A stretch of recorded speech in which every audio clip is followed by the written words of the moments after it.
Hello all my dear students, I hope you all are doing good. मैं उम्मीद करता हूँ आप सब लोग बहुत बढ़िया होंगे। तो चलिए आगे बढ़ते हैं towards the next part of our income from house property. ठीक है, हाउस प्रॉपर्टी टॉपिक से मैं उम्मीद करता हूँ अब तक आप बहुत ज्यादा कंफर्टेबल हो चुके होंगे। तो अभी और छोटे से कुछ कॉन्सेप्ट्स बचे हुए हैं, वो कुछ कॉन्सेप्ट्स देख लेते हैं हम लोग। उसके बाद कुछ क्वेश्चंस है, बहुत अच्छे क्वेश्चंस है, वो क्वेश्चंस भी हम लोग देख लेंगे आज। और कोशिश करेंगे आज इस टॉपिक को कंप्लीट करने की, अगर हो सके तो। ठीक है, अगर हो सके तो, अगर नहीं होता है तो हम लोग अगले लेक्चर में कंप्लीट करेंगे, कोई जल्दबाजी नहीं है। ठीक है, now there are some small points, कुछ छोटे पॉइंट्स है, वो मैं एक बार आपको बोल देता हूं। यहाँ पर पेज नंबर 4.4 पे सभी लोग आ जाना। यहाँ पर दो छोटे इश्यूज है, एक डिस्प्यूटेड ओनरशिप का इशू है और एक कॉम्पोजिट रेंट का इशू है। ये दोनों मैं एक एक करके आपको समझा देता हूं। ठीक है, सपोज अगर देखो, one of the primary condition अगर आपको इनकम फ्रॉम हाउस प्रॉपर्टी में चार्ज होना है, इनकम फ्रॉम हाउस प्रॉपर्टी में अगर चार्ज होना है, ठीक है, तो one of the primary condition is कि आपको प्रॉपर्टी का क्या होना जरूरी है, ओनर होना जरूरी है। ठीक है, जब तक आप ओनर डिक्लेयर नहीं होंगे तब तक आपके हाथ में income from house property charge नहीं हो सकती है, क्योंकि पहला कंडीशन ही ये है, चार्जिंग सेक्शन का कंडीशन ही है, the assessee should be the owner of the house property and the house property should be a building और लैंड अपरटेनेंट देयर टू। तो प्राइमरी कंडीशन ही ओनरशिप है भाई। अगर ओनरशिप ही नहीं है तो आपको इनकम फ्रॉम हाउस प्रॉपर्टी में चार्ज होने की जरूरत ही नहीं है। आपकी इनकम फ्रॉम हाउस प्रॉपर्टी में नहीं आ सकती है। अब यहां पर दिक्कत क्या हो रही है पता है, सपोज एक प्रॉपर्टी है, उसके ओनरशिप में डिस्प्यूट है। कैसे डिस्प्यूट है? सपोज ये शायद ये पुश्तैनी प्रॉपर्टी होगी, फादर की होगी, फोर फादर्स की होगी। अब ये दो भाई बीच में लड़ रहे हैं, mister A, mister B, brother brother, और भाई भाई में हो चुका है झगड़ा, लफड़े, लड़ाई। ठीक है, घमासान। तो अब ये जो घमासान दोनों के बीच में हुआ है, अब इस जब तक ये घमासान चलता रहेगा, पता नहीं कितने साल चलता रहेगा, सपोज ये घमासान कोर्ट में चला गया, तो हमारे देश का न्यायालय तो पता ही है आपको कितना समय लगाता है एक जजमेंट को देने के लिए, तारीख पे तारीख, तारीख पे तारीख, और ये तारीख चलती रहती है सालों तक।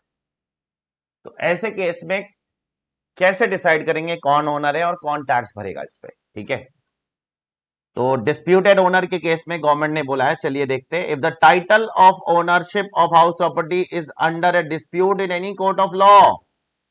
कोर्ट ऑफ लॉ में क्या है, वो डिस्प्यूट में चल रहा है, तो अब टाइटल कैसे डिसाइड होगा? ठीक है, तो फिर डिसीजन किस पे डिपेंड करता है मालूम? इनकम टैक्स डिपार्टमेंट पे। चेक करो प्लीज। अब इनकम टैक्स डिपार्टमेंट जिसको ओनर बोलेगी भाई वो ओनर है। ठीक है, अभी के लिए, फिलहाल के लिए, टाइम बिंग, अगर इनकम टैक्स ने बोली है बड़ा भाई ओनर है भाई, तो बड़ा भाई ओनर है, बड़ा भाई टैक्स भरेगा। इनकम टैक्स डिपार्टमेंट बोलती है छोटा भाई ओनर है भाई, छोटा भाई टैक्स भरेगा, खत्म हो गई बात। तो अगर डिस्प्यूटेड ओनरशिप है तो इनकम टैक्स डिपार्टमेंट पे पूरी जिम्मेदारी आ जाती है, वो डिसाइड करेगा कि कौन ओनर है। जिसको भी वो ओनर घोषित कर देगा, जिसको भी वो ओनर डिक्लेयर कर देगा, वो बंदा इनकम फ्रॉम हाउस प्रॉपर्टी में टैक्स भरने के लिए लायबल हो जाएगा। ठीक है, वो बंदा अपनी इनकम कंप्यूटेशन करेगा और उस हिसाब से वो टैक्स भरेगा। I hope it is clear to all of you. ठीक है, तो एक छोटा सा कॉन्सेप्ट है, कोई बहुत महान और कोई बहुत बड़ा कॉन्सेप्ट नहीं है। एक दूसरा कॉन्सेप्ट भी है यहां पर, एक छोटा सा, इतना ज्यादा कुछ बहुत ज्यादा इंपॉर्टेंट नहीं एग्जाम के लिए, कॉम्पोजिट रेंट का कॉन्सेप्ट। ना, इसका मतलब क्या होता है, मैं इसका मतलब आपको समझाता हूं। ठीक है, कॉम्पोजिट रेंट का मतलब क्या? सपोज यहां पर एक लैंडलॉर्ड है, लैंडलॉर्ड मालिक, और आप हो एक टेनेंट, किराएदार। अब लैंडलॉर्ड ने आपको बिल्डिंग दिया, बिल्डिंग दिया रेंट पर, along with what? Facilities. Facilities के अंदर क्या दिया उसने आपको?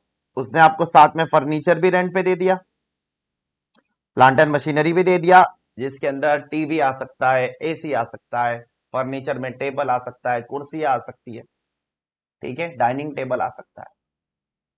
अब वो आपको दोनों दे रहा है। अब अगर वो आपको दोनों दे रहा है तो वो आपसे रेंट भी तो दोनों का लेगा कि नहीं लेगा? लेगा ना, डेफिनेटली लेगा रेंट भी दोनों का। ठीक है। तो फिर ये रेंट कहां चार्ज होगा? Where will this rent get charge? इस रेंट को हम कहां चार्ज करेंगे? ठीक है,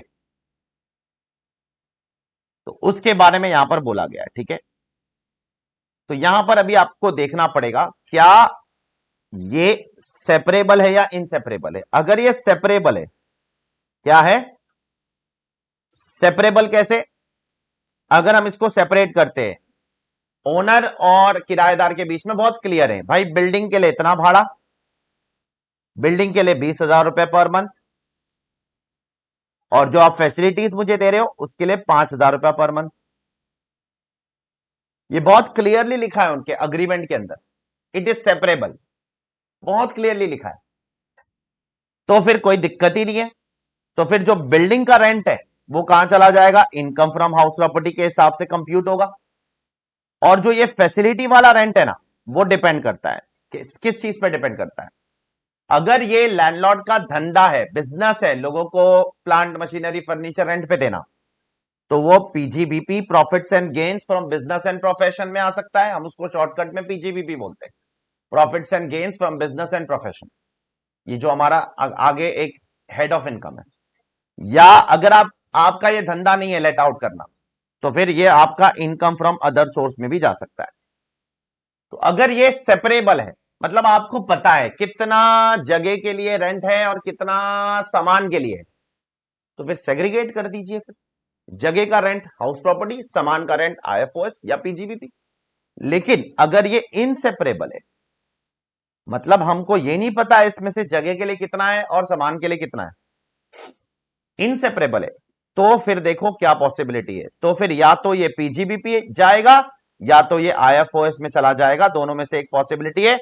फिर income from house property possible नहीं है, फिर इनकम फ्रॉम हाउस प्रॉपर्टी में नहीं जाएगा ये।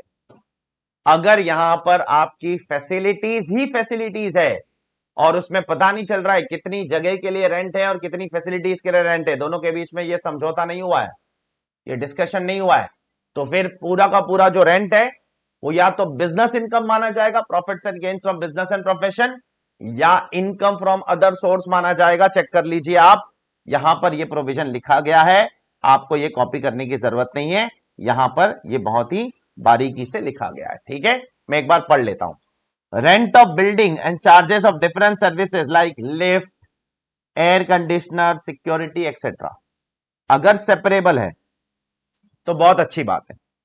बिल्डिंग का rent income from house property, और अदर असेट्स का रेंट कहां चला जाएगा?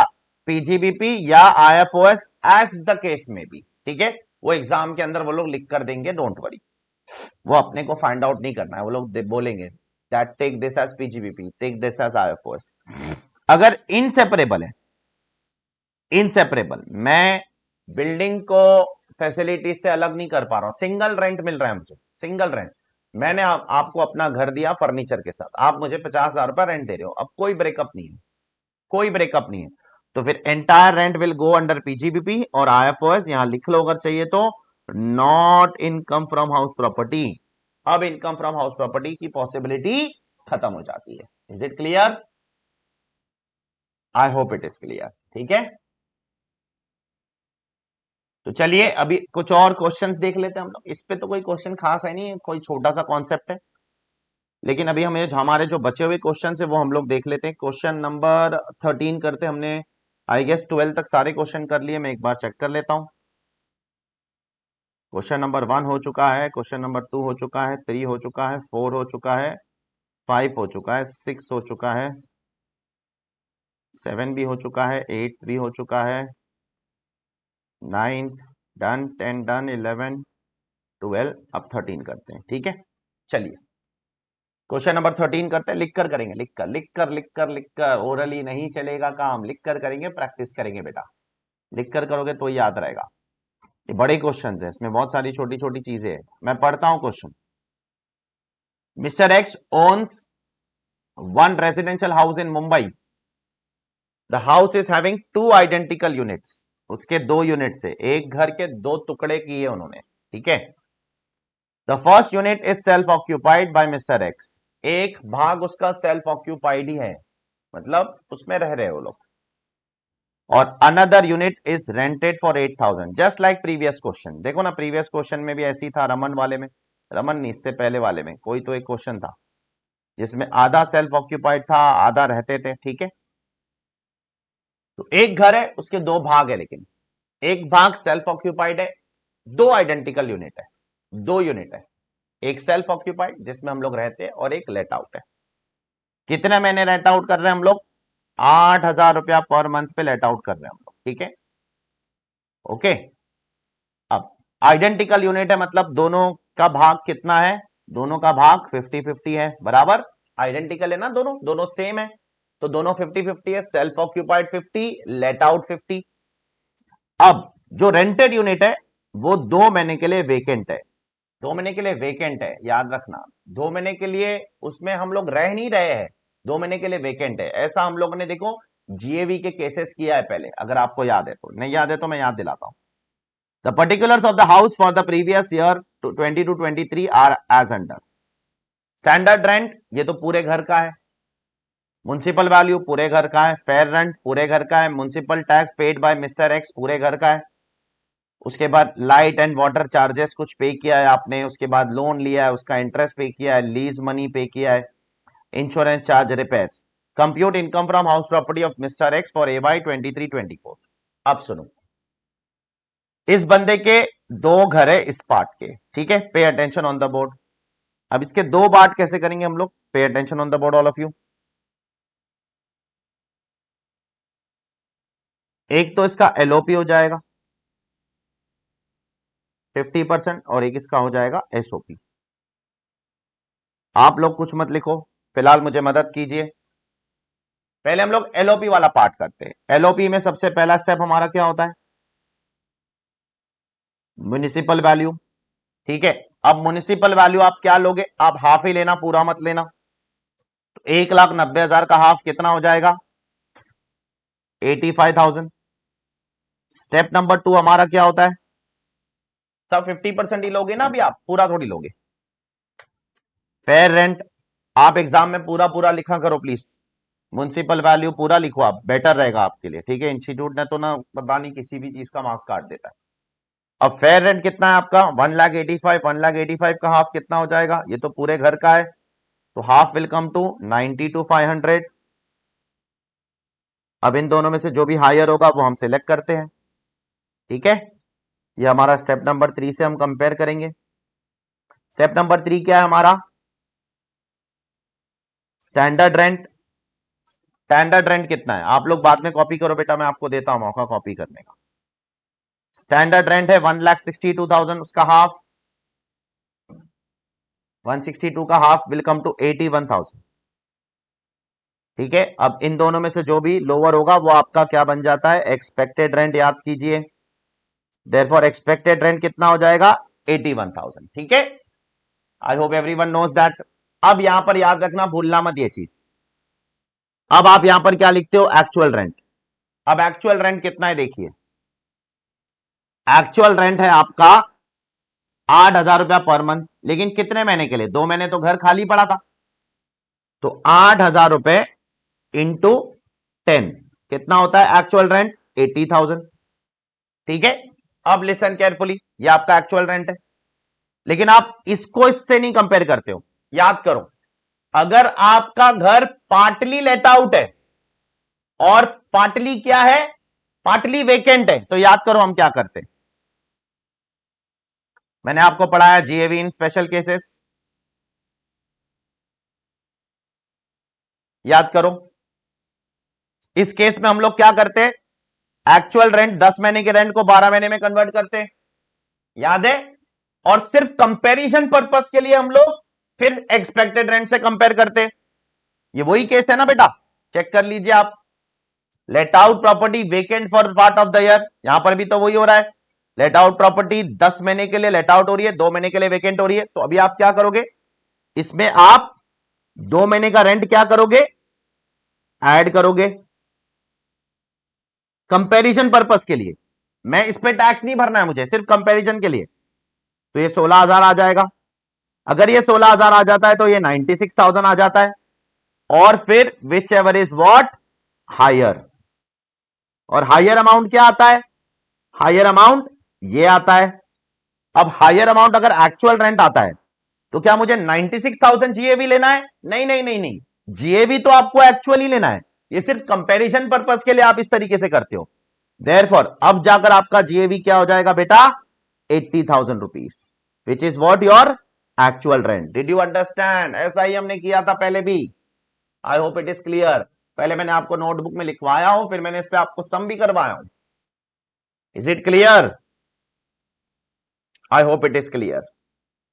फिर से बता रहा हूं मैं ये, क्योंकि ये ट्रिकी पॉइंट था इस चैप्टर का। आप 8,000 इंटू 10, ये तो आपका एक्चुअल रेंट है, लेकिन इसमें आप 2 महीने का रेंट ऐड करो कंपैरिजन पर्पस में। फिर देखो विच एवर इज हायर। अगर ये हायर आ जाता है तो ये ले लो, और अगर ये हायर आता है नीचे वाला तो फिर आप 96 नहीं ले सकते हो, क्योंकि 96 थोड़ी मिला है आपको। आपको तो 80,000 ही मिला है, 2 महीने तो घर आपका वेकेंट पड़ा था, तो आप 80,000 ले लो। अब आपका जीएवी क्या हो जाएगा? 80,000 रुपए। ठीक है, अब इसमें से आप क्या निकालोगे? Municipal tax paid. क्या आपने पे किया है म्युनिसिपल टैक्स? हाँ, 50% पे, 50% लेना पड़ेगा, क्योंकि 50% ही लोगे आप, क्योंकि आइडेंटिकल यूनिट दोनों के लिए आधा आधा, एसओपी के लिए आधा, एलओपी के लिए आधा। म्युनिसिपल टैक्स कितना है? 15%। तो म्युनिसिपल वैल्यू कितना है? 1,90,000। ठीक है, उसका 50%, उसका 15%, 14,250 आना चाहिए। ठीक है, म्युनिसिपल वैल्यू कैसे आया? म्युनिसिपल वैल्यू 14,250 कैसे आया बेटा? म्युनिसिपल वैल्यू कैसे आए? 14,000। मैं हर एक चीज पे बारीकी से बोलूंगा, क्योंकि आप मेरे सामने नहीं हो। आप मेरे सामने होते तो मैं आपसे कंफर्मेशन ले लेता। आप रिकॉर्डिंग सुन रहे हो, मेरी जिम्मेदारी है हर एक चीज को बहुत बारीकी से एक्सप्लेन करना। 1,90,000 आपका म्युनिसिपल वैल्यू है। ठीक है, मैं ब्रैकेट में ब्रेकअप दिखा देता हूं। ये तो टोटल वैल्यू है, उसमें से सिर्फ 50% एलओपी है, और उसमें से उसका वैल्यू टैक्स कितना है? 15% है। इस तरीके से आपका म्युनिसिपल वैल्यू इतना आता है। ठीक है, तो 80,000 माइनस 14,250 विल कम टू 65,750। ये आपका हो गया एनएवी। अब इसमें से आप 30% स्टैंडर्ड डिडक्शन लेस कर दोगे। ठीक है, इसका 30% कितना होता है? 19,725। ये लेस करोगे। ठीक है, इसके बाद और क्या लेस होता है? चेक करो, एक आखिरी चीज लेस होगी।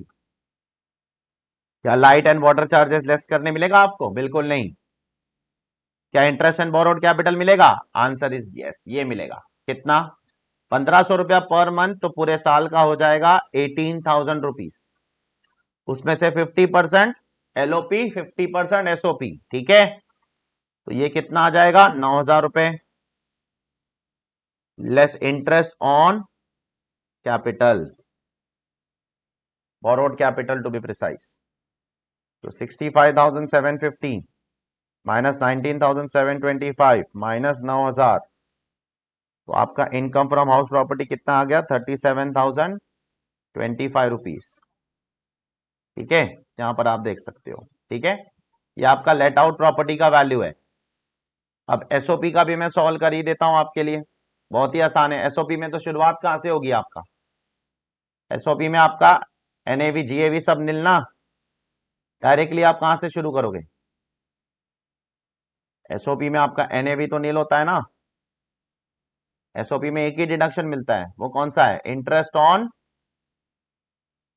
Borrowed capital. बाकी सब कुछ तो मिलने नहीं वाला आपको। कितना? 9,000 रुपए। तो एसओपी में आपका 9,000 रुपए का लॉस है। ठीक है, और एलओपी में आपका 37,000 रुपीज का पॉजिटिव इनकम है। अब यहां से भी देख सकते हो, तो ये 9,000 लॉस, ये 9,000, ये 37,000 पॉजिटिव, और बाकी ये सारी चीजों का क्या होगा सर? लीज मनी, ये सबका डिडक्शन थोड़ी मिलता है। हाउस प्रॉपर्टी में 3 ही तो डिडक्शन है, एक म्युनिसिपल टैक्स, एक स्टैंडर्ड डिडक्शन, और एक interest on borrowed capital. That's it. Insurance money नहीं मिलेगा, रिपेयर्स नहीं मिलेगा। 30% स्टैंडर्ड डिडक्शन दे दिया गवर्नमेंट ने, उसमें सब कवर हो जाएगा। क्लियर? चलिए फटाफट इसको आप क्वेश्चन को लिख लीजिए अपनी नोटबुक के अंदर, फटाक से लिख के प्रैक्टिस करो बेटा। देखो बाकी आपकी मर्जी, आप अगर आलसपना दिखाओगे और अगर आप बोलोगे सर टेक्स्ट बुक के अंदर तो है सोल्यूशन, क्यों लिख के करूं, तो फिर देखो आपको नुकसान होगा, मेरा कुछ नहीं जाता है उसमें। ठीक है, आपको, आप पहली बार पढ़ रहे हो इनकम टैक्स, आपको 2 महीने बाद तकलीफ हो जाएगी। मेरी बात सुनो, मेरे साथ चलो, और मैं जो बोल रहा हूं वो सुनो। इनकम टैक्स आपका 8 पेपर में से सबसे आसान पेपर नहीं हुआ तो मेरा नाम बदल दे।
लिख लिया राइट।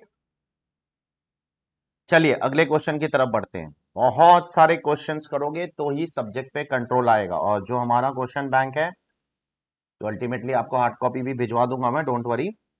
उसको आप 2 बार अच्छे से करके चले जाना एग्जाम के पहले, बस हो जाएगा और कुछ करने की जरूरत नहीं है आपको, ठीक है। बाकी रिवीजन एंड ऑल मैं सब यूट्यूब पे करवा दूंगा आपको। क्वेश्चन नंबर 14 करते हैं, ठीक है, अच्छा क्वेश्चन है। Mister Vikas owns a house property whose municipal value, fair rent and standard rent are 96,000, 1,26,000 and 1,08,000 per annum respectively। तो ये वही घसे पिटी कहानी, municipal value, fair rent, standard rent, ठीक है, वही पुरानी घसी पिटी स्टोरी। चलिए आगे बढ़ते, कुछ नया ढूंढते हैं क्वेश्चन। इंस्टीट्यूट के ही क्वेश्चन है ये, मेरे नहीं है, सारे इंस्टीट्यूट के क्वेश्चन है। During the financial year 22-23, 1/3 of the portion of the house was let out। तो 1/3 let out है, कितने में लेट आउट है? 5,000 रुपया पर मंथ रेंट है आपका। और 2/3 क्या है? 2/3 पोर्शन वॉज सेल्फ ऑक्यूपाइड। चलो ठीक है, तो यहां पर भी हमें 2 कैलकुलेशन करना होगा, 1/3 let out, 2/3 self occupied. Municipal tax at the rate of 11% of municipal value was paid during the year. चलो ठीक है, इसका भी हमको सेग्रीगेशन करना पड़ेगा। एलओपी में आपको डिडक्शन मिल जाएगा, एसओपी में आपको नहीं मिलने वाला है, ठीक है। आगे बढ़ते, the construction of house began in June 2015 and was completed on 31st of May 2018। तो 2015 में हमने कंस्ट्रक्शन शुरू किया था इस घर का, और 2018 में हमने कंप्लीट कर दिया, मतलब हमने 5 साल में इसको कंप्लीट कर दिया है, ठीक है। 5 साल में कंप्लीट करना होता है अगर आपको 2 लाख रुपए का डिडक्शन चाहिए एसओपी में। याद है आपको? Vikas took a loan of 1 lakh on 1/7/2015 for construction of building. चलो ठीक है, he paid interest on loan at the rate of 12% per annum on every month and such interest was paid। compute income from house property of Mr. Vikas for AY 23-24। चलो शुरू करते हैं फिर, ठीक है, without wasting any further time. अब बहुत अच्छा क्वेश्चन है, इसके अंदर एक छोटा सा पॉइंट है जो मैं आपको बताना चाहता हूं, जस्ट वेट, अभी आप लोग कुछ मत करना, ठीक है। मैं इसके 2 सेग्रीगेशन करता हूं, बाद में आप कॉपी करो। मैं 2 पार्ट कर देता हूं, एक एलओपी, एलओपी कितना है? 1/3 है, और एक एसओपी, एसओपी कितना है? एसओपी 2/3 है। एसओपी में तो कुछ होता ही नहीं, जो भी है लफड़ा एलओपी में ही। एलओपी में स्टेप 1 क्या लिखोगे आप? वही अपनी घिसी पिटी कहानी, step 1, step 2। Step 1 municipal value, step 2 fair rent, step 3 standard rent, ठीक है। तो पहले मैं ये 3 नंबर यहां लिख लेता हूं बेटा आप सभी के सामने। चलिए लिखते हैं।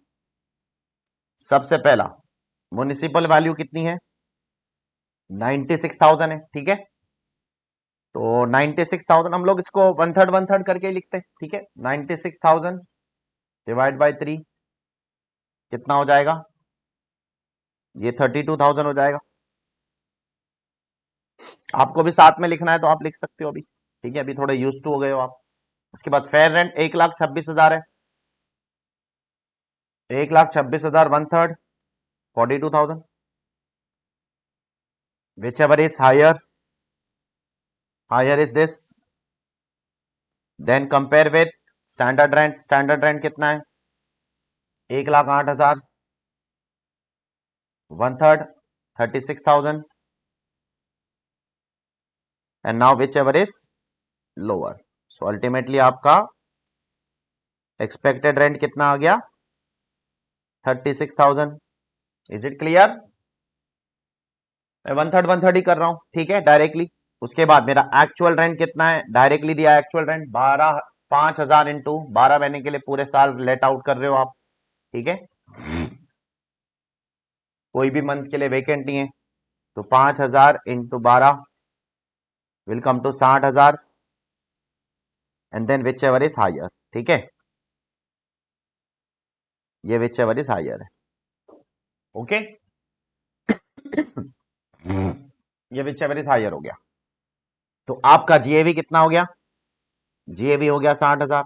यहां तक तो सब कुछ बहुत आसान है। अब उसमें से हम क्या निकालेंगे, म्युनिसिपल टैक्सेस पेड। अब म्युनिसिपल टैक्सेस भी 1/3 करना होगा आपको, क्योंकि 1/3 एलओपी को जाएगा और 2/3 तो आप एसओपी को अलॉट कर दोगे, ठीक है। और एसओपी में आपको डिडक्शन नहीं मिलता है म्युनिसिपल टैक्स का। अब म्युनिसिपल वैल्यू कितनी है, 96,000, उसका 1/3 32,000, 32,000 उसका 11%, तो 3520 आंसर आ जाएगा इसका, ठीक है। कैसे आया 3520, 96,000 टोटल वैल्यू है, उसका 1/3, उसका 11%। क्लियर। तो ये आपको आ जाएगा एनएवी। एनएवी कितना आ गया, 56,480 रुपीज, ठीक है। इसमें से आप 30% स्टैंडर्ड डिडक्शन लेस कर दोगे। जस्ट वेट, अभी रुक जाना आप लोग, अब आपको रुकना होगा। 30% स्टैंडर्ड डिडक्शन इसका कितना आता है, 16,944, ठीक है। अब यहां पर आपको रुक जाना पड़ेगा, ठीक है। अब रुक जाओ यहां पर। अब यहां SOP, interest on borrowed capital वाला पॉइंट यहां पर सबसे इंपॉर्टेंट है, बहुत बढ़िया पॉइंट है। इंटरेस्ट ऑन बोरोड कैपिटल बहुत ही जबरदस्त पॉइंट है, ठीक है। यहां पर अपने को अभी डिटेल कैलकुलेशन करना पड़ेगा। कैसे, वो करते हैं हम लोग। अब एसओपी में क्या होता है, एनएवी तो निल है, less interest on borrowed capital, वो हम लोग क्या करते हैं, वो हम लोग लेते हैं अभी, ठीक है। ये सबसे इंपॉर्टेंट बात है। यहां पर आपको इंटरेस्ट एंड बोरोड कैपिटल पे बहुत बारीकी से ध्यान देना पड़ेगा। क्यों सर, इस पे हमको नोट बनाना पड़ेगा। Note on what, calculation of interest on borrowed capital. अगर आप लिखोगे नहीं तो सिर्फ देखोगे तो याद नहीं रहेगा आपको, ये चीज याद रखना, मैं पहले ही कह रहा हूं आपको। पहली बार पढ़ रहे हो इनकम टैक्स, मेहरबानी करना मुझ पे या अपने आप पर प्लीज, ठीक है। अब देखो यहां पर आपको बहुत बारीकी से प्रोविजन पढ़ना पड़ेगा। विकास टुक अ लोन ऑफ ₹1,00,000 ऑन 1/7/2015, 1 लाख रुपए का लोन लिया उसने 1/7/2015 में, मतलब 15-16 में। उसका रेट ऑफ इंटरेस्ट कितना है, 12%। घर कब कंप्लीट हुआ, 31 मई 2018 को कंप्लीट हुआ। तो याद करो, अगर आपने घर बनाना शुरू किया था 2015 में और घर कंप्लीट हुआ 2018 में, तो अगर 31 मई 2018 को आपका घर कंप्लीट होता है तो उसके पिछले साल के आखिरी दिन तक के पीरियड को आप कहते हो प्री कंस्ट्रक्शन पीरियड। पता है आपको, वो आपका प्री कंस्ट्रक्शन पीरियड होगा। और प्री कंस्ट्रक्शन पीरियड का जो भी इंटरेस्ट होता है वो आपको डिवाइड बाय 5 5 सालों में मिलता है। देयरफॉर यहां पर आपको सबसे पहले क्या करना पड़ेगा पता है, प्री कंस्ट्रक्शन पीरियड पता लगाना पड़ेगा। प्री कंस्ट्रक्शन पीरियड का इंटरेस्ट ढूंढना पड़ेगा, उसके बाद आपको करंट ईयर का इंटरेस्ट ढूंढना पड़ेगा। अब प्री कंस्ट्रक्शन पीरियड कहां से शुरू होगा, जब से आपने लोन लिया है 1 जुलाई 2015 से लेकर जिस साल में कंस्ट्रक्शन कंप्लीट हुआ उसके पिछले साल तक, पिछले साल के एंड तक, उस डेट तक नहीं। मिसाल के तौर पे आपका कंस्ट्रक्शन तो 31 मई को खत्म हुआ, तब तक प्री कंस्ट्रक्शन पीरियड नहीं होता है। प्री कंस्ट्रक्शन पीरियड उसका पिछला साल, दैट इज टिल 31 मार्च 2018। तो ये कितने महीने हो गए, हाउ मेनी मंथ्स, चलो काउंट करते। 15 16 16 17 17 18, 3 साल हो गए, ठीक है। तो यहां पर देखो 15 16 के 9 महीने, जुलाई अगस्त सितंबर अक्टूबर नवंबर दिसंबर जैन फेब मार्च, 15 16 के 9 महीने, ठीक है।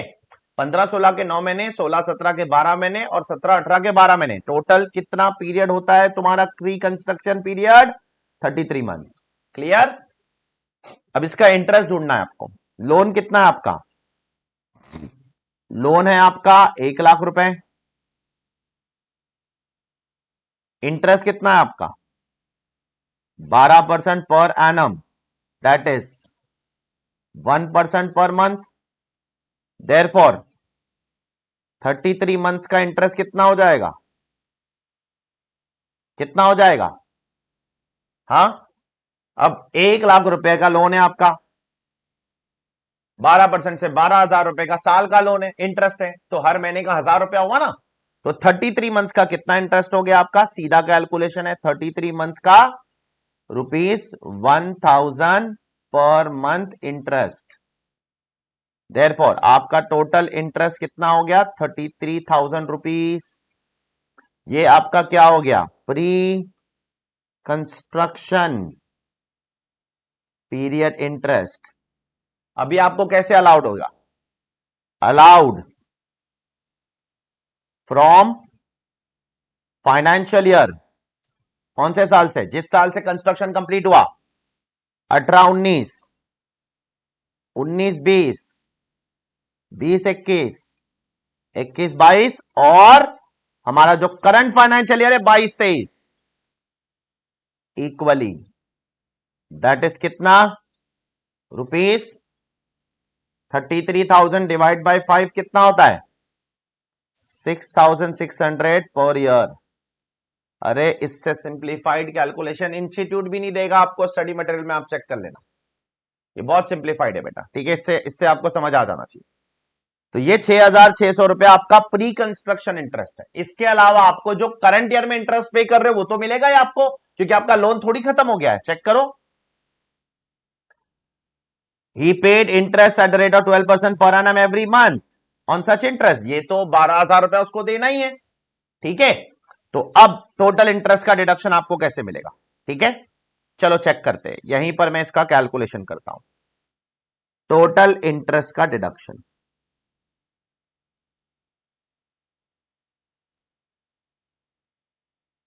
टोटल इंटरेस्ट कैसे आएगा, total interest is equal to pre construction plus current year interest. अब प्री कंस्ट्रक्शन का इंटरेस्ट कितना है, 6,600, और करंट ईयर का इंटरेस्ट कितना है, 12,000, तो टोटल इंटरेस्ट कितना हो जाएगा, 18,600। अब इस 18,600 को आप डिवाइड करोगे, 1/3 एलओपी, तो 18,600 divided by 3, 6,200 LOP, 2/3 SOP, 12,400 SOP, ठीक है। और इस अमाउंट को उठा के मैं ऊपर अपने कैलकुलेशन में भी डाल दूंगा, ठीक है। 6,200 रुपए का इंटरेस्ट यहां से लेस हो जाएगा, ठीक है। तो आंसर कितना आएगा, 56,480 माइनस 16,944 माइनस 6,200, 33,336, और यहां पर मेरा इंटरेस्ट कितना आ जाएगा, 12,400, वो तो डायरेक्टली दिया है, ठीक है। यहां पर मेरा नेगेटिव आ जाएगा 12,400, ठीक है। आप इसका आंसर यहां से कंफर्म कर सकते हो, 33,336, 12,400 नेगेटिव। इंस्टीट्यूट ने बहुत ज्यादा डिटेल में यहां पर नहीं कैलकुलेशन दिया है, लेकिन मैंने आपको करके बता दिया। मैं एक बार आपको फिर से बताता हूं मैंने इंटरेस्ट का कैलकुलेशन कैसे किया। प्री कंस्ट्रक्शन पीरियड किसको बोलते हैं, जिस साल में आपका कंस्ट्रक्शन खत्म होता है उसके पिछले साल के आखिरी दिन तक आप प्री कंस्ट्रक्शन पीरियड लेते हो। वो पीरियड 1 जुलाई 2015 से लेकर 31 मई 2018 तक है, लेकिन आप अब मई 18 तक नहीं लोगे, आप मार्च में खत्म कर दोगे। 33 मंथ का पीरियड आपका प्री कंस्ट्रक्शन, उसका जो भी इंटरेस्ट होगा, हर महीने का 1,000 रुपया आ रहा है, क्योंकि लाख रुपए पे 12% मतलब महीने का 1,000 रुपया, तो हर महीने के 1,000 रुपए के हिसाब से 33,000 रुपीज का आपका टोटल प्री कंस्ट्रक्शन इंटरेस्ट है। अब वो आपको कैसे अलाउ होगा, वो आपको अलाउ होगा ओवर 5 ईयर्स। सो इसको हम लोग 5 साल अलाउ करेंगे, कब से, जिस साल में कंस्ट्रक्शन कंप्लीट हो गया। कंस्ट्रक्शन कब कंप्लीट हो गया, मई 2018, मई 2018 मतलब फाइनेंशियल ईयर 18-19, तो फाइनेंशियल 18-19, 19-20, 20-21, 21-22, 22-23, ये 5 सालों में हम इसको डिवाइड करेंगे। डिवाइड करके हमने 6,600 रुपया पर ईयर हमने इसका डिडक्शन लिया, ठीक है। उसके अलावा जो हमारा करंट ईयर का इंटरेस्ट है लाख रुपए के ऊपर 12%, वो तो मिलेगा ही मुझे, वो भी मैंने ले लिया। अब दोनों को ऐड कर दिया और फिर मैंने एलओपी और एसओपी में उसको बांट दिया, ठीक है। तो जल्द से जल्द इसको फटाक से इसको क्वेश्चन नंबर 14 का आंसर आप लोग लिख लीजिए, ठीक है, फिर हम लोग आगे बढ़ते हैं। मैं स्क्रॉल करता हूं थोड़ा थोड़ा।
यहाँ तक हो गया, मैं उम्मीद करता हूँ। नहीं हुआ तो आप पॉज करके लिख ही सकते हो, ठीक है। अभी आप ना वो नोट का आप लिख लीजिए, ठीक है, वो नोट ज्यादा डिटेल में।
ठीक है, चलिए बढ़ते हैं आगे towards the next question. Last दो क्वेश्चन बचे हुए हैं, दैट्स इट। उसके बाद दो तीन छोटे कॉन्सेप्ट है, वो मैं आपको बता दूंगा, ठीक है। क्वेश्चन नंबर 15, चलो पढ़ते हैं। Mrs. Rohini, a citizen of USA, is a resident and ordinary resident in India. क्या है वो? Resident and ordinary resident in India. अगर आप रेजिडेंट एंड ऑर्डिनरी रेजिडेंट हो, मैंने आपको पहले ही बोला था कि आपकी ग्लोबल इनकम पे गवर्नमेंट टैक्स लगाएगी, ग्लोबल इनकम। अगर आप ऑर्डिनरी कैसे बनते हो, याद है आपको? जब आप पिछले 10 साल में से कोई भी 2 साल में रेजिडेंट हो और पिछले 7 ईयर्स में आपको इंडिया में 730 डेज कम से कम रहना पड़ेगा, तो आप ऑर्डिनरी बन जाओगे। चलो देखते। Mrs. Rohini Ravi, a citizen of USA, is a resident and ordinary resident in India during the financial year 22-23. Now she owns a house property at Los Angeles, which is used as her residence. वो उस घर में रहती है, ठीक है। सो ये lady Rohini जी उस घर में रहती है, तो जिस घर में आप रहते हो उसको तो आप एसओपी ट्रीट करोगे, ठीक है। तो ये इनका क्या हो जाएगा? SOP. The annual value of the house is $20,000। Now अब ये सारी चीजें कोई मायने नहीं रखता है, एसओपी में एनुअल वैल्यू ये सब निल होता है। आपको सिर्फ एक ही डिडक्शन मिलता है वहां पर, वो है इंटरेस्ट का। The value of $1 may be taken at 75। चलो ठीक है। She took ownership and possession of flat in Chennai. अब एक और घर है उनका चेन्नई में, और 1/7/2022। तो ये तो इनका फॉरेन प्रॉपर्टी है, ये इनकी एक इंडियन प्रॉपर्टी है। Now this is also used for what? Self occupation. इसमें भी ये रहती है, ठीक है। तो क्या दो घर में एक इंसान रह सकता है? क्यों नहीं रह सकता है? गवर्नमेंट दो घर अलाउ करता है, दो से ज्यादा नहीं अलाउ करता है। अगर दो से ज्यादा बोलोगे आप रहते हो, डीएलओपी। फिर आपको सेलेक्ट करना पड़ेगा कौन से दो घर एसओपी और कौन सा घर डीएलओपी। ऐसा क्वेश्चन भी हमने पहले किया है। The flat was used by her for 7 months only during the year ended 31st March 2023. The municipal value is 3,84,000. The fair rent is 4,20,000 per annum. She paid the following corporation tax etc. जो भी है, ठीक है। Now listen carefully. Pay attention please.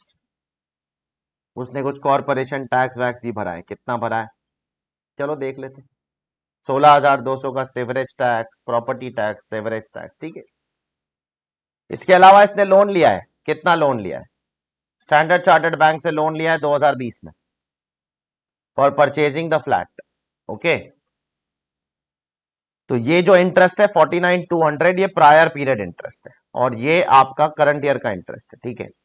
1 अप्रैल से 30 जून तक का, और फिर बाद में 1 जुलाई से 31 मार्च, ये 12 महीने का इंटरेस्ट है।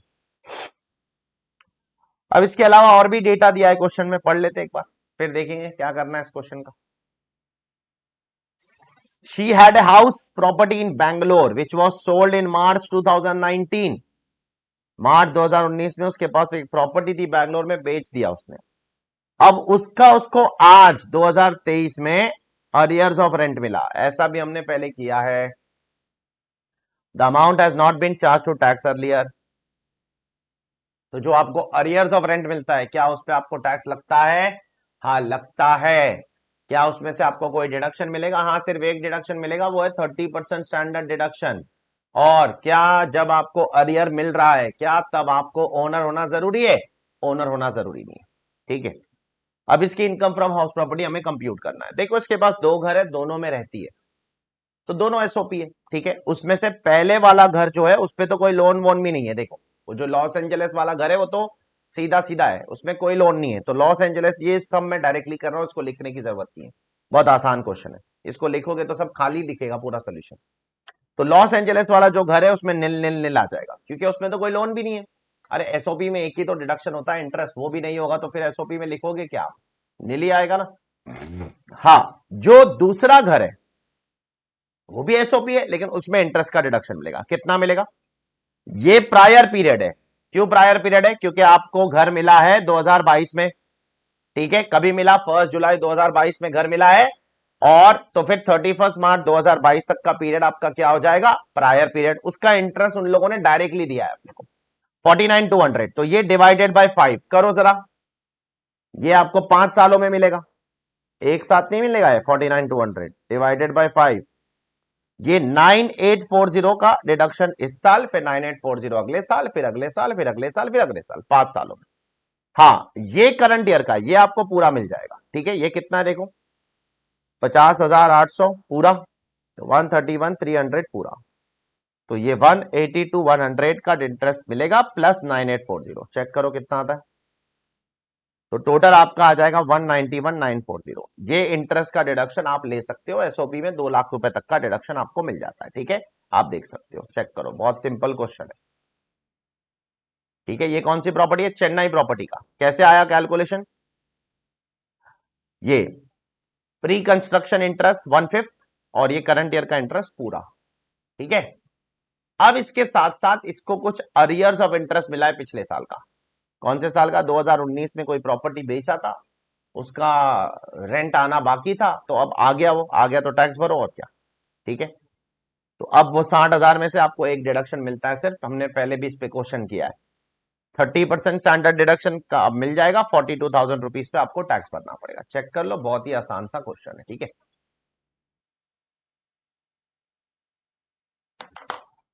ठीक है, तो अगले क्वेश्चन की तरफ बढ़ते हैं। आखिरी क्वेश्चन है, बहुत ही अच्छा क्वेश्चन है ये, हम लोग लिख के करेंगे, ये लिख के करेंगे, अच्छा क्वेश्चन है, तगड़ा क्वेश्चन है। पहले इसको पढ़ लेते एक बार। ठीक है, two brothers Arun and Vimal are co owners of a house property with equal share. दो भाई है, दोनों को ओनर है, equal share. The property was constructed during 98-99। ये बहुत इंपॉर्टेंट लाइन है, इसको बराबर से हाईलाइट करो। फाइनेंशियल ईयर 98-99 में प्रॉपर्टी कंस्ट्रक्ट हुई थी, इसका कुछ इंपॉर्टेंस है हमारे इस सम के अंदर। Property consist of 8 identical units, 8 unit है उसके अंदर, एक प्रॉपर्टी उसमें 8 अलग अलग टुकड़े हैं। ठीक है, प्रॉपर्टी कोचीन में है। During the financial year 22-23 each co owner occupied 1 unit for residence. तो दोनों ने एक एक यूनिट अपने रहने के लिए रख लिया। ठीक है, तो 8 में से 2 यूनिट चले गए, क्योंकि दोनों भाई ने एक एक रहने के लिए रख लिया। And balance 6 units were let out at a rent of 12,000 per month per unit. और बैलेंस दोनों ने क्या कर दिया, लेट आउट कर दिया 3-3 घर। ठीक है, तो टोटल कितने घर है, टोटल 8 यूनिट्स है। दो भाई है, कौन है दो भाई, अरुण और विमल। एक अरुण, एक विमल। ठीक है, अब दोनों के हिस्से में कितने कितने घर आए, 4, उसमें से एक एसओपी और 3 लेट आउट, एक एसओपी और 3 लेट आउट प्रॉपर्टी। ओके, तो चलिए देखते क्या हो रहा है, कहानी आगे की क्या है। कितने में लेट आउट किया है, 12,000 रुपया पर मंथ पर यूनिट। एक घर का यूनिट का रेंट कितना है, 12,000 रुपया। चलो ठीक है, म्युनिसिपल वैल्यू 9 लाख। अब ये तो पूरे घर की 9 लाख होगी ना। अब अगर हमको सेग्रीगेशन करना है तो हम कैसे करेंगे पता है, देखो 2 यूनिट क्या है, एसओपी है, और 6 यूनिट क्या है, एलओपी है। ये एसओपी, ये एलओपी, तो हम लोग सेग्रीगेशन कैसे करेंगे, 2:6। 2:6 मतलब कितना, 25% और 75%। 25% एसओपी, 75% एलओपी। अगर हमको क्या करना है, बाइफरगेशन करना है, तो क्लियर, हम लोग उस तरीके से बाइफरगेशन करेंगे प्रॉपर्टी का। अब म्युनिसिपल वैल्यू तो पूरे घर का है, ठीक है, पूरे 8 यूनिट का वैल्यू है, वो तो पूरे पूरे प्रॉपर्टी का वैल्यू 9 लाख है, तो उसका हम लोग सेग्रीगेशन करेंगे, 75%, 25%। Municipal taxes are 20%। चलो ठीक है, उसके बाद कुछ और खर्चे किया, रिपेयर्स, इंश्योरेंस, लोन लिया है, लोन पे इंटरेस्ट है। Now one of the let out unit remained vacant for 4 months. Okay, तो 4 महीने के लिए आपका रेंट क्या था, आप बोल सकते हो अनरियलाइज था। तो अनरियलाइज रेंट को आप क्या करते हो, याद करो, आप अपने एक्चुअल रेंट से लेस कर सकते हो। ठीक है, वो जब भी हम सम करेंगे तब देखेंगे। Arun could not occupy his unit for 6 months as he was transfer to Chennai. चलो कोई दिक्कत नहीं, वो एक घर में रहता था 6 महीने, उसका घर एसओपी एसओपी है ना, वो तो खाली पड़ा है, क्या दिक्कत है। He does not own any other house. Arun और बिमल की अदर इनकम कितनी है, दूसरी इनकम, अदर इनकम। अरुण और विमल की अदर इनकम 2,90,000 1,80,000 रिस्पेक्टिवली। अब अपने को उनकी दो चीज निकालना है, पहली इनकम फ्रॉम हाउस प्रॉपर्टी, दूसरा उनकी टोटल इनकम।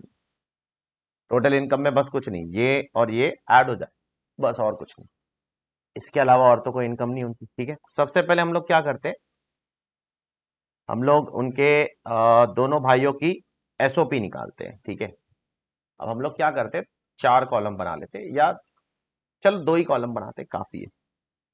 जरा ध्यान से सुनना, अब कैलकुलेशन कैसे करना है, पे अटेंशन प्लीज। ठीक है, एक बार आप लोग क्वेश्चन पढ़ लो चाहिए। ठीक है, क्योंकि क्वेश्चन थोड़ा बड़ा है। एक बार आप लोग अपनी बुक में से क्वेश्चन पढ़ लो।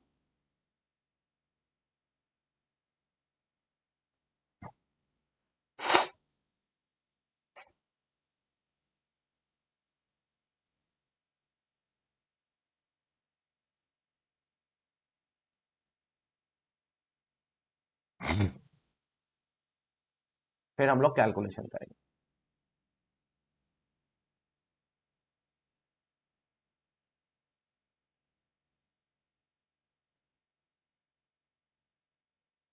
ठीक है, चलो सबसे पहले मैं एलओपी का कैलकुलेशन लेफ्ट में कर लेता हूं, फिर एसओपी का राइट में कर लूंगा। वैसे ही करेंगे जैसे हम लोग करते आ रहे अब तक।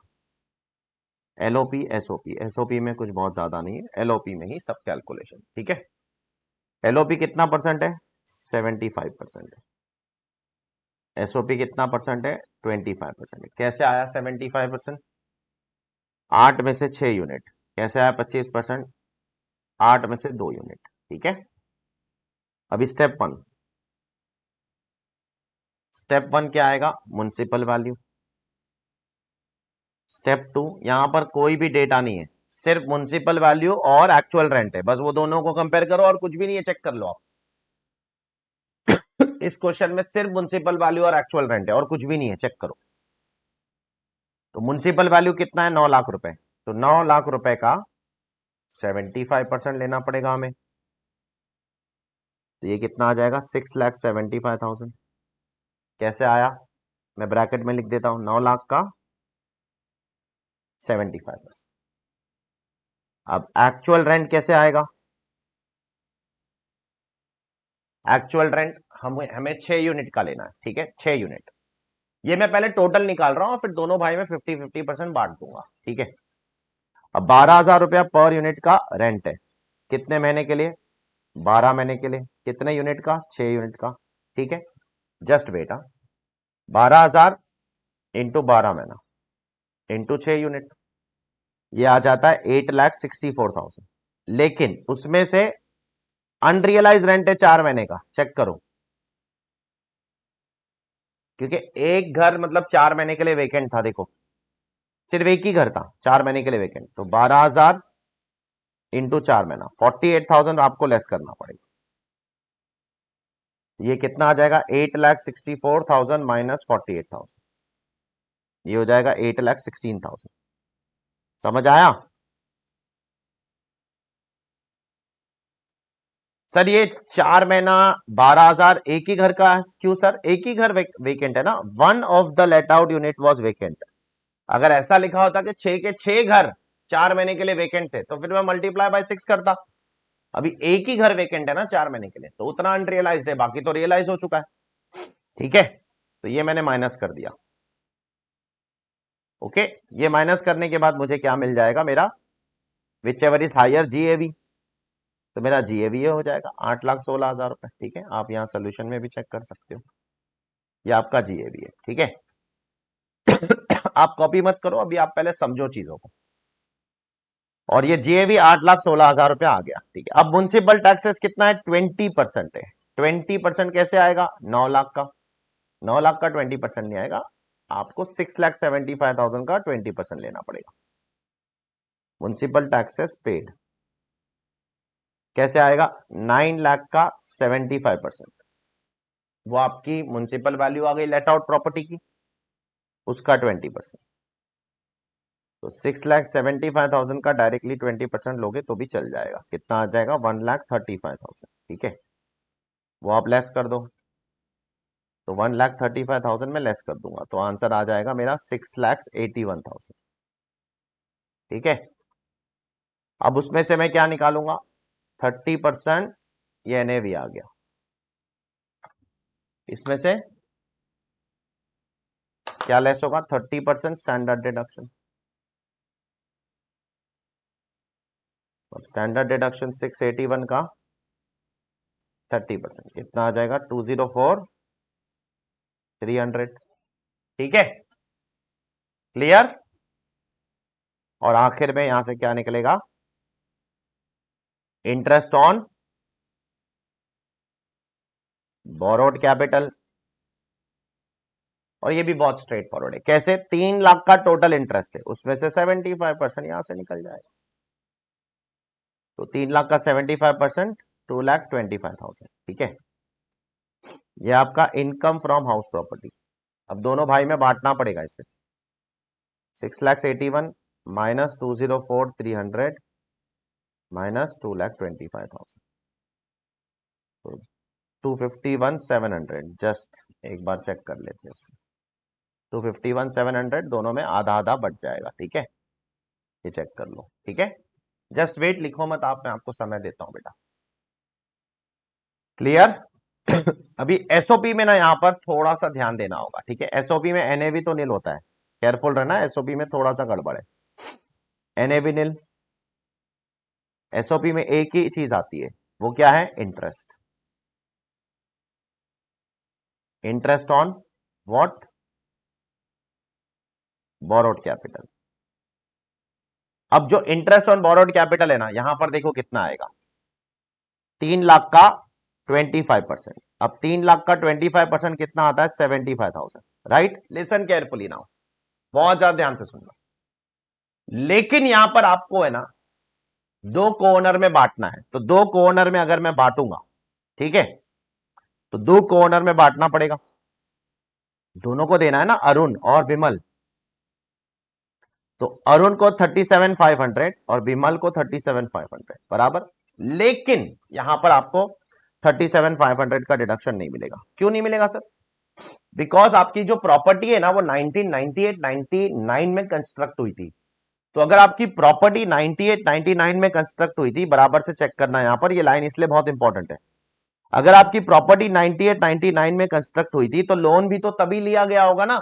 तो अगर 1/4/1999 के पहले अगर एसओपी के लिए लोन लेते हो ना, एसओपी के लिए याद करो, अगर सेल्फ ऑक्यूपाइड, देखो एलओपी में इंटरेस्ट का कोई लिमिट नहीं है, लेकिन एसओपी में अगर 1/4/1999 के पहले लोन लिया है ना, तो आपको 30,000 का डिडक्शन मिलता है।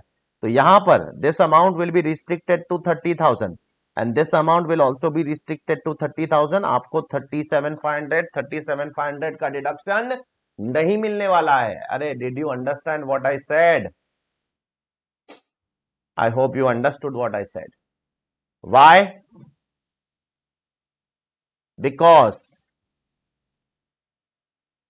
loan for SOP was taken before 1/4/1999. Is it clear? Yes, इसके आगे का सोल्यूशन आप नहीं भी लिखोगे तो चलेगा, वो टेक्स्ट बुक से देख लेना। क्यों सर? क्योंकि आगे बहुत आसान है। देखो उसके आगे क्या किया इन्होंने, इसको दो भाग में डिवाइड किया।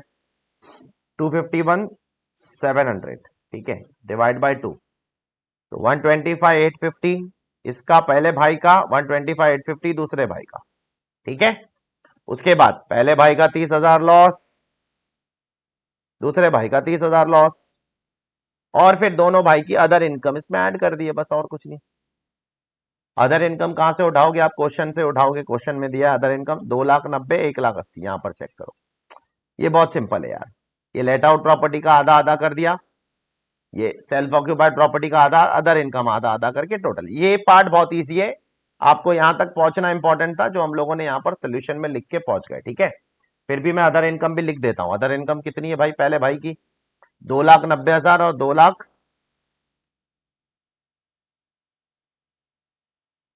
2,90,000 और 1,80,000,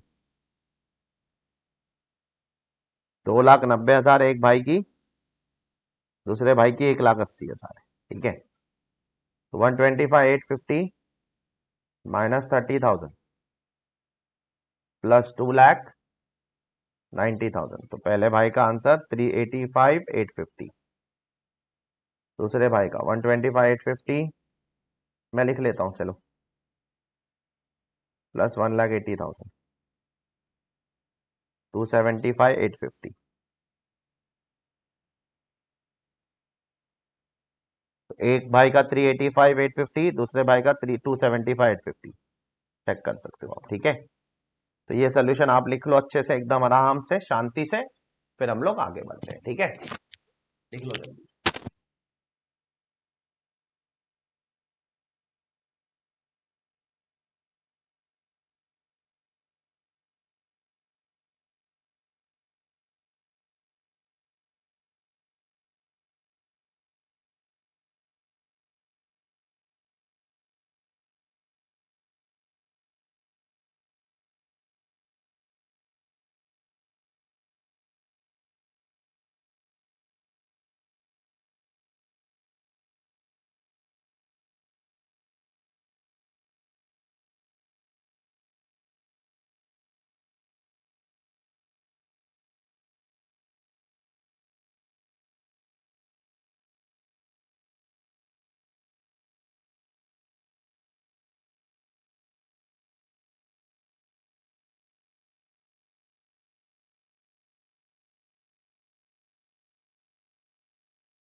okay, I hope you have written it. Okay, so अभी आईसीआई के जितने भी क्वेश्चन थे मैंने सब करवा दिया आपको। आपका लेटेस्ट मटेरियल वेबसाइट पे अवेलेबल, जितने भी क्वेश्चन है वो सब कर लिए हमने, ठीक है ना। दो तीन छोटे कॉन्सेप्ट बचे हुए वो मैं आपको बता देता हूँ, उसमें से एक दो कॉन्सेप्ट आज बता दूंगा, एक कल बता दूंगा अगले लेक्चर में, और फिर अगले लेक्चर में हम लोग हाउस प्रॉपर्टी को एक बार रिकैप कर लेंगे पूरा, और फिर हम लोग अपने अगले टॉपिक की तरफ बढ़ जाएंगे, ठीक है ना। एक दो छोटी चीजें जो मैं अभी आपको बताता हूँ, उसमें से मैंने एक बात तो मैंने आपको पहले से बताई दी है, एक आखिरी बार भी आज बोल ही देता हूँ। तो सबसे आखिर में यहाँ पर लिखा है पार्ट 8 कि आप दो घर क्या कर सकते हो, एसओपी की तरह ले सकते हो, वो मैंने आपको सबसे पहले ही बता दिया, ठीक है। तो अगर आपके पास 5 घर है, आप पांचों घर में रहते हो, तो गवर्नमेंट नहीं मानती है, गवर्नमेंट बोलती है 2 एसओपी, बाकी सब deem to be let out, उस पर आपको टैक्स भरना पड़ेगा, ठीक है। सो सर मुझे इंटरेस्ट का डिडक्शन कितना मिलेगा? सर अगर मेरे पास 2 एसओपी है तो क्या मुझे दोनों में 2-2 लाख मिलेगा? नहीं, ये आप सबको पता है, ये हमने अब सब में भी किया है कि मैक्सिमम आपको, अगर आपके पास 2 एसओपी है, ठीक है, चलो देखो एग्जांपल, मैं मिस्टर ए हूं, मेरे पास 2 एसओपी है, एक मुंबई में है, एक दिल्ली में, ठीक है। तो इसका वैल्यू नील, इसका वैल्यू नील, और इंटरेस्ट का डिडक्शन दोनों का मिलाकर, दिस प्लस दिस मिलाकर कितना होगा? 2 लाख रुपए, ठीक है। हाँ, वो भी 2 लाख कब? जब आप मतलब वो दो 1999 के बाद अगर लोन ले रहे हो एक्सेट्रा, वो कंडीशन फुलफिल कर रहे हो, तो कंस्ट्रक्शन के लिए ले रहे हो, रिपेयर के लिए ले रहे हो, तो फिर तो 30,000 ही है, ठीक है, वो आपको भी पता है। तो ये एक छोटी सी चीज है जो यहाँ पर मैंने जरूरी समझा कि उसको लिख देना बेटर है, तो मैंने वो लिख दिया, ठीक है, आप देख सकते हो पढ़ लो। If a person occupies more than 2 houses for his own residential purpose, 2 से ज्यादा घर में आप रहते हो, only 2 properties according to his choice, वो हमने देखा भी था कौन सा चूज करना है, 3 प्रॉपर्टी है तो कोई भी 2 चूज करो, एक को डीएलओपी बोलो, will be treated as self-occupied property and other houses will be considered as what? Deemed to be let out. In the case of 2 self-occupied property as selected by the assessee, annual value will be nil and aggregate interest on borrowed capital will be deductible up to how much? Up to 2 lakh rupees. Okay. तो 2 self-occupied property का annual value तो नहीं होता है इसका, self occupied property का, 2 घर का, तीसरा घर अगर है उसमें रहते भी हो तो टैक्स भरना पड़ेगा, गवर्नमेंट मानती नहीं, आप इतने सारे घर में क्यों रहते हो भाई, मत रहो। Aggregate interest on borrowed capital will be deductible up to, aggregate interest, you can underline this, aggregate interest आपको कितना मिलेगा टोटल दोनों घरों का मिलाकर? 2 लाख रुपया, ठीक है, ये दिमाग में ना। अब ये जो पॉइंट है ना, ये डीएलओपी का कॉन्सेप्ट जो है ना, ये कुछ लोगों पे ना बहुत भारी पड़ जाएगा, मैं आपको बताता हूं कौन है वो लोग, कुछ लोगों पर इतना भारी पड़ेगा कि बर्बाद हो जाएंगे वो लोग, ठीक है, मैं बताता हूं मिसाल के तौर पे, ठीक है। मैं एक बिल्डर हूं, बिल्डर कौन हूं मैं? एक बिल्डर हूं, मेरा काम क्या है? बिल्डिंग बनाना। तो मैंने मुंबई में एक 50 फ्लोर की एक बिल्डिंग कंस्ट्रक्ट की, ठीक है। मेरा नाम क्या है? मेरा नाम है लोधा, आई होप आप सभी ने लोधा बिल्डर का नाम सुना होगा, बहुत बड़ा बिल्डर है देश का, ठीक है, देश का बहुत बड़ा बिल्डर है लोधा, ठीक है, आप सभी ने नाम सुना होगा। सो लोधा बिल्डर ने एक बिल्डिंग बनाई मुंबई में फॉर एग्जाम्पल 50 फ्लोर की, ठीक है। अब ये बिल्डिंग बन के तैयार हो गई, ठीक है, ये बिल्डिंग बन के तैयार हो गई, 1 2 3 4 5 ऐसे 50 फ्लोर है, उसमें हर फ्लोर पे कुछ फ्लैट्स है, ठीक है। अब उसमें क्या हो गया पता है? उसके कुछ फ्लैट्स तो यहां पर, ये इतने फ्लैट्स उसके सेल हो गए, सोल्ड, ठीक है। तो जो फ्लैट बिक गए उसके तो उसने पैसे कमा लिया, लेकिन उसके कुछ से 30 फ्लैट्स, 30 फ्लैट्स क्या है? अनसोल्ड है, 30 फ्लैट्स क्या है उसके? अनसोल्ड। तो जो अनसोल्ड फ्लैट है वो बिक नहीं रहे। अब क्यों नहीं बिक रहे? कोई भी कारण हो सकता है। अब जरूरी थोड़ी है बिल्डिंग बनाए तो बिक जाए इमीडिएटली। हर प्रोजेक्ट इमीडिएटली नहीं बिकता है। कुछ प्रोजेक्ट इमीडिएटली बिक जाते हैं, कुछ प्रोजेक्ट को समय लगता है बिकने में। तो इतना आसान नहीं है हर प्रोजेक्ट बिक जाए। नहीं बिक रहा है तो अब क्या करेंगे? अनसोल्ड पड़े ऐसी खाली, तो गवर्नमेंट क्या बोलती है पता है इसको? अनसोल्ड फ्लैट को बोलती है डीएलओपीए। लोधा, ये आपका deem to be let out property है। अब मुझे बताओ, उसके 30 फ्लैट्स खाली पड़े, एक्चुअल में खाली पड़े, और गवर्नमेंट उसको क्या बोल रही है? Deem to be let out. Because house property का कॉन्सेप्ट ही ऐसा है ना, दो प्रॉपर्टी को छोड़कर बाकी सब deem to be let out.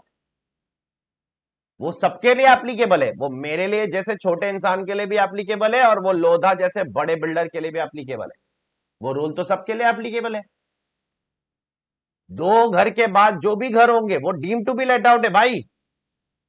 It is deem to be let out, और उस पर आपको टैक्स भरना होगा। बर्बाद हो जाएगा लोधा, और बर्बाद हो जाएंगे बिल्डर। कैसे? क्योंकि अगर एक बिल्डर के पास एक 100 फ्लोर की बिल्डिंग है, उसमें से आधे फ्लोर बिक गए और आधे बिके नहीं है, जो खाली पड़े हैं, तो उस पर उसको नोशनल रेंट कंप्यूट करके, municipal value, fair rent etcetera, ये कंप्यूट करके उसको टैक्स भरना पड़ेगा उस पे। जबकि उसने उससे कुछ पैसा कमाया नहीं है, उसके घर तो खाली पड़े हुए। सो क्या ऐसे केसेस में इन बिल्डरों को, जो सही में लेट आउट नहीं कर रही है, नो एक्चुअल लेट आउट, अगर वो एक्चुअल लेट आउट कर रहा है ना, वो सही में, अगर वो खाली घर पड़े हुए वो लेट आउट कर रहा है, उससे कुछ रेंट कमा रहा है, तो आप लो ना टैक्स। जो एक्चुअल में लेट आउट नहीं कर रहा है, नो एक्चुअल लेट आउट, क्या उनको कुछ रिलैक्सेशन देना चाहिए? तो गवर्नमेंट ने उनको बोल दिया रिलैक्सेशन है आपके लिए। ठीक है, गवर्नमेंट ने उनके लिए रिलैक्सेशन दिया और बोला कि जब भी आपका कंस्ट्रक्शन कंप्लीट होगा, कंस्ट्रक्शन कंप्लीट हो गया, कब कंप्लीट हुआ? से आपका कंस्ट्रक्शन कंप्लीट हो गया 2022 2023, ठीक है, तो इस साल के एंड से 2 साल तक, तो कंस्ट्रक्शन कभी कंप्लीट हुआ 22-23 में, इस साल के एंड से 2 साल तक, 2 साल तक मतलब 31 मार्च 2025 तक, ये साल के एंड से 2 साल 31 मार्च 2025 तक हम आपका जीएवी क्या लेंगे? जीएवी नील ले लेंगे। ठीक है, तो 2 साल तक बिल्डरों को रिलैक्सेशन है। कब रिलैक्सेशन है? सुन लो अच्छे से। अगर बिल्डर ने एक्चुअल में लेट आउट नहीं, अगर एक्चुअली लेट आउट कर कर कुछ पैसा कमा रहा है, तो फिर तो उसको टैक्स भरना पड़ेगा। ठीक है, लेकिन ये दिक्कत किसको आ रही थी? उन बिल्डरों को जो अपने घर बेच नहीं पा रहे हैं और खाली पड़े हैं, उसको गवर्नमेंट डीएलओपी बोलकर टैक्स लगा रही है। तो गवर्नमेंट ने उस पर 2 साल का रिलैक्सेशन दे दिया उनको। ठीक है, तो वो यहां पर लिखा गया है पॉइंट नंबर 7 पर। ये पढ़ते हैं हम लोग और आज का लेक्चर यहां पर खत्म करते हैं। के बाद कल के लेक्चर में हम लोग एक आखिरी पॉइंट है वो मैं आपको बता दूंगा। उसके बाद हाउस प्रॉपर्टी का एक बार रिकैप मारेंगे और फिर हम लोग बढ़ेंगे अपने अगले बड़े टॉपिक की तरफ, वो है इनकम फ्रॉम सैलरी। ठीक है, अगले हेड ऑफ इनकम की तरफ चलो पढ़ते हैं। House property held as stock in trade, annual value of house property will be charged under income from house property where it is held by associate as stock in trade of business also. However, annual value of the house property being held as stock in trade would be nil for how much period?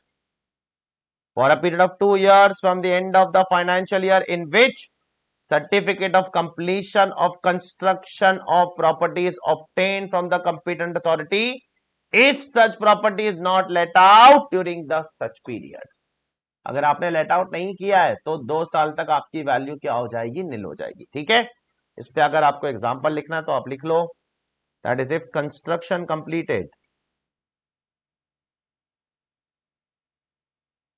completed in financial year 22-23, then GAV will be nil till which date? 31st March 2025. Okay, GAV 31st March 2025 तक हम उसे नील ले लेंगे। Clear है? इसको लिख लीजिए, फिर लेक्चर एंड करते हैं। ठीक है, bye all of you, take care, bye.